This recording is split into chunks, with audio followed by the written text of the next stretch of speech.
तो आज हम एक ऐसी दुनिया में उतर रहे हैं जो पूरी तरह से एल्गोरिदम्स और वायरल ट्रेंड्स के इशारों पर नाचती है। हम बात कर रहे हैं उन लोकलाइज्ड मूवी रिकैप चैनल्स के जो हॉलीवुड की बड़ी बड़ी ब्लॉकबस्टर्स को उठाते हैं और उन्हें एक बिल्कुल नए, मसालेदार और क्लिक-वर्दी अवतार में पेश करते हैं। ये सिर्फ कहानियां सुनाने का कोई आम तरीका नहीं है। ये पूरी तरह से एक वायरल फिनोमिनन है, जहां सिनेमा को सिर्फ और सिर्फ एल्गोरिदम को खुश करने के लिए रीपैकेज किया जा रहा है। चलिए शुरू करते हैं और इसकी पूरी एनाटॉमी को समझते हैं। चलिए इसमें थोड़ा गहराई तक जाते हैं। एक बार इस टाइटल पर गौर किया जाए, इस आदमी को पूरी मिलिट्री भी नहीं रोक सकी। क्या जबरदस्त हाइपर ड्रामेटाइजेशन है ना? एक आम सुपर हीरो या एक्शन मूवी को इस तरह से ट्विस्ट किया जाता है कि बिना क्लिक किए रहा ही ना जाए। ये भाषा, ये एक्सट्रीम ड्रामा, ये सीधे हमारे देसी कल्चरल कॉन्टेक्स्ट पर वार करता है। यहाँ इमोशंस और एक्शन को इतना बढ़ा चढ़ाकर पेश किया जाता है कि न सिर्फ आम जनता बल्कि यूट्यूब का एल्गोरिथम भी इसका दीवाना हो जाता है। और अगर इस फॉर्मूले के असर की बात करें तो बस इस आंकड़े पर ध्यान दिया जाए, लगभग 16 लाख सिर्फ 5 महीने। जी हां, सिर्फ 5 महीने के अंदर एक सीक्रेट सूट वाले आम से साइड बार वीडियो ने 1.6 मिलियन व्यूज बटोर लिए।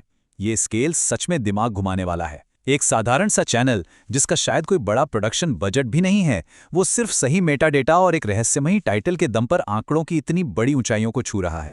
पहला केस स्टडी है ब्लू बीटल। आइए देखते हैं कि एक high budget super hero film को एल्गोरिथम के हिसाब से कैसे एक नया रूप दिया जाता है।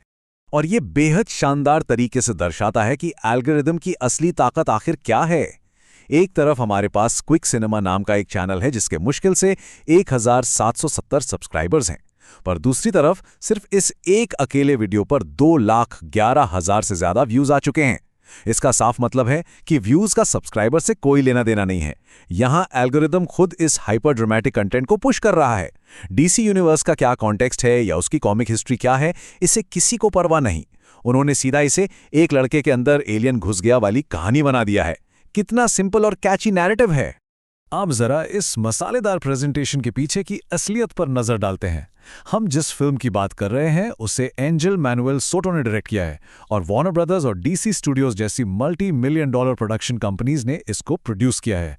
ये हॉलीवुड का एक बहुत बड़ा महंगा प्रोजेक्ट था, पर सोचिए इस ग्लोबल ब्लॉकबस्टर को ग्रास रूट लेवल पर एक लोकल यूट्यूब चैनल ने कितने स्ट्रीट स्मार्ट और क्लिकबेट अंदाज में पेश कर दिया। ये कॉन्ट्रास्ट अपने आप में बेहद दिलचस्प है, जहां एक अरबों रुपए का सिनेमा एक सस्ती और वायरल मार्केटिंग ट्रिक में बदल जाता है। दूसरा हिस्सा, डिस्क्लेमर्स और एसईओ टैक्टिक्स। अब हम समझेंगे कि ये क्रिएटर्स लीगल टेकडाउन से कैसे बचते हैं और सर्च रिजल्ट्स में टॉप पर आने के लिए क्या खेल खेलते हैं। तो सबसे बड़ा सवाल यह है कि आखिर इन पर कॉपीराइट स्ट्राइक क्यों नहीं आती। इसका राज छिपा है इनके वीडियो के डिस्क्रिप्शन बॉक्स में। हर वीडियो के नीचे एक लंबा चौड़ा डिस्क्लेमर छाप दिया जाता है। वहां साफ शब्दों में लिखा होता है कि ये वीडियो सिर्फ और सिर्फ एजुकेशनल और एंटरटेनमेंट पर्पस के लिए है। वो ओपनली क्लेम करते हैं कि किसी भी फुटेज या म्यूजिक पर उनका कोई हक नहीं है और सब कुछ फेयर यूज पॉलिसी के लेबल के अंदर डाल दिया जाता है, जिसे वो रिव्यू, कमेंट्री या एक्सप्लेनेशन कहते हैं। यही वो सॉलिड लीगल ढाल है जो इन्हें करोड़ों की फिल्मों के क्लिप्स बिंदास इस्तेमाल करने की आज़ादी देती है। पर यहां जो सबसे मजेदार और थोड़ी हंसी दिलाने वाली बात है वो है इनका हैशटैग गेम। इन 3 हैशटैग्स को देखा जाए, सर्वाइवल, हॉरर और नेटफ्लिक्स। अब याद दिला दें, बात हो रही है ब्लू बीटल की, जो एक DC super hero action film है। पर टैग्स क्या लगे हैं? हॉरर और सर्वाइवल। और हां, नेटफ्लिक्स का तो इस फिल्म से दूर दूर तक कोई रिश्ता ही नहीं है। ये कीवर्ड स्टफिंग का एक बिल्कुल क्लासिक और थोड़ा अजीब उदाहरण है। यहां क्रिएटर को फिल्म के असली जॉनर से कोई मतलब नहीं है। उन्हें तो बस उन कीवर्ड्स के पीछे भागना है जो सर्च इंजन्स पर आग लगा रहे हैं। तीसरा हिस्सा, द वायरल टाइटल फॉर्मूला। चलिए आगे बढ़ते हैं और देखते हैं कि ये कैसे बिल्ड होता है और क्लिकबेट की इस कला के पीछे आखिर वो कौन सा फॉर्मूला है जो हर बार काम करता है। अगर इन रेकमेंडेड वीडियोस के टाइटल्स का क्लोजली विश्लेषण किया जाए तो कुछ थीम्स बार बार रिपीट होते दिखते हैं, जैसे मिस्टीरियस एलियन शिप्स का अचानक धरती पर टपक पड़ना, या फिर किसी बूढ़े कमजोर आदमी को अचानक से भगवान जैसी सुपर पावर्स मिल जाना, या फिर किसी सर्वाइवल सिनारियो में लास्ट ह्यूमन अलाइव यानी आखिरी इंसान का बचना। इन सभी में एक कॉमन धागा है और वो है एक्सट्रीम ड्रामेटाइजेशन। हर दूसरी कहानी में या तो दुनिया तबाह हो रही है या किसी आम से इंसान को सुपरनैचुरल ताकतें मिल रही हैं। ये ऐसी हाइपरबोलिक स्टोरी टेलिंग है जो पूरी तरह से ऑडियंस की क्यूरियोसिटी और इमोशंस के साथ खेलती है। और ये फॉर्मूला कितना सक्सेसफुल है वो इन आंकड़ों में बिल्कुल साफ दिखता है। जीरो टू हीरो वाले थीम्स आसानी से लगभग 16 लाख व्यूज बटोर रहे हैं। वो एलियन किड्स जो दुनिया बचाते हैं वो 14 लाख व्यूज पर बैठे हैं। और लास्ट ह्यूमन अलाइव वाली सर्वाइवल स्टोरीज तो लगभग 9,19,000 व्यूज टच कर रही हैं।